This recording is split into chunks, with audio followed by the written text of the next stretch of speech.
Welcome to this segment of Because You Asked. I'm Barry Nussbaum. After an extraordinary election campaign full of twists and turns, Emmanul Macron won a dramatic victory over Marine Le Pen in the French presidential election, taking 65% of the vote, with Le Pen collecting just over a third. Macron, 39, will now become the youngest president of France's Fifth Republic.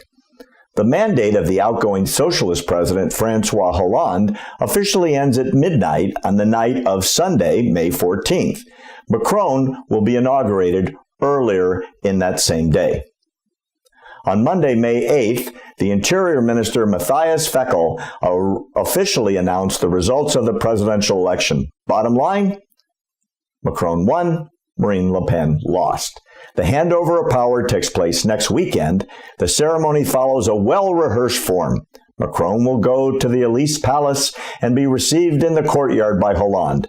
After a brief chat, Hollande will leave the presidential palace accompanied by the Republican Guard, I guess for the last time. Macron's first engagement as president will be to pay tribute at the tomb of the unknown warrior at the Arc de Triomphe and visit Paris City Hall. And that is how they transition in France. So starting in a few days, Emmanuel Macron will be president. Today, on Because You Asked, we will answer the question, how will France be different because Macron won instead of his opponent, Marine Le Pen? You may remember we reported on her a few weeks ago. Let's look at two key issues and see how the candidates differed. Keep in mind, the policies of Le Pen were rejected, and those of Macron were endorsed by the electorate, by actually a surprisingly large mandate. Here's Marine Le Pen on immigration. Ms. Le Pen had taken a very strong stance on immigration since the start of her election campaign. The former National Front leader had vowed to take back France, preserve France's borders, end free movement across the French borders. At an election rally in April, Ms. Le Pen told the gathered people, quote, "I will protect you. My first measure as president will be to reinstate France's borders," unquote. Sounds like a certain American president, doesn't it? Marine Le Pen had vowed to hold a referendum on France's EU membership. The European Union is going to die, she said, because the people don't want it anymore. Mass immigration is not an opportunity for France, it's a tragedy for France.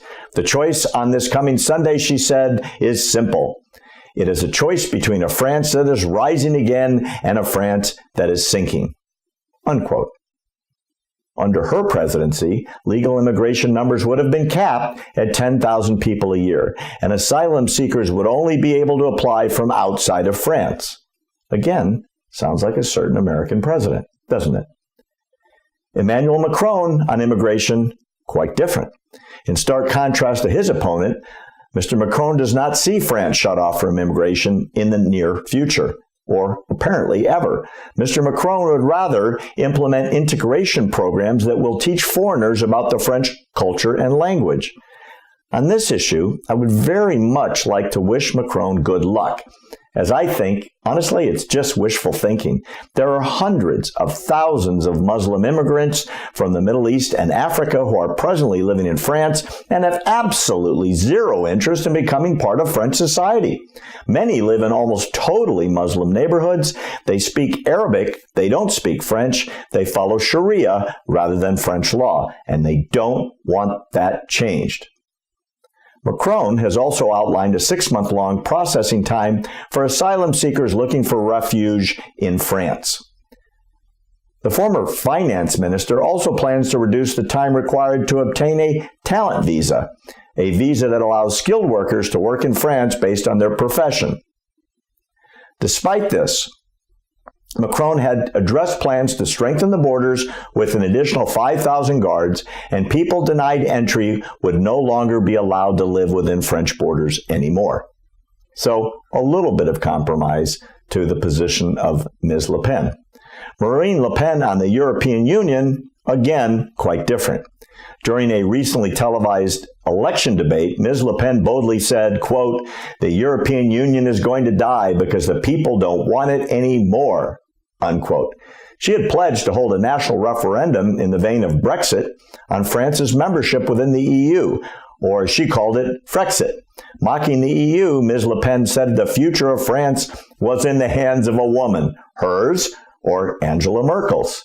Obviously, the insinuation is that Merkel is the leader of the EU open border policy and Le Pen is strongly against it. One of their views would win. Ms. Le Pen also aimed to deal a crushing blow to the Eurozone by abolishing the euro, which she described as the currency of the bankers. Emmanul Macron on the European Union, quite different. Quote, "We are in the world. France is not a closed country," unquote. And he has gone on to say similar quotes consistently. The centrist politician is a well-known supporter of the European bloc and expressed his plans to create a European Society Council of military leaders. He described the EU as the best guarantee of peace, and he wants to bolster the EU's defense measures together with NATO. Several high-ranking Eurocrats have also come out in support of Macron during the election trail, and they pledged consistently throughout the campaign to support him. The chief Brexit negotiator, Michael Barnier, expressed his views on Twitter before the election, saying, "On Sunday, I will vote for Emmanuel Macron, for reforming Europe from the inside, for a strong European France," unquote. The European president, Jean-Claude Juncker, also said he supported Macron in the second round of the election. So you can see that in the two key policy choices, French voters selected the direction of Macron and largely rejected Le Pen. Will she go away? Absolutely not. Especially if Macron's policies of more open borders and invited immigration bring even more terrorism to France. Should the riots, assaults, and terror continue, there's no doubt in my mind the French people will eventually become fed up and vote Macron out and move towards the French first policies of Marine Le Pen. Please keep your questions coming to American Truth Project and on our social media at Facebook or Twitter. If we select your question, you get a special gift. You can also write to me directly by sending me an email to barry@americantruthproject.org. And go to our website. You can sign up there to be on our mailing list so you never miss an important episode, and it's free. We're here to answer your urgent questions because you asked. I'm Barry Nussbaum.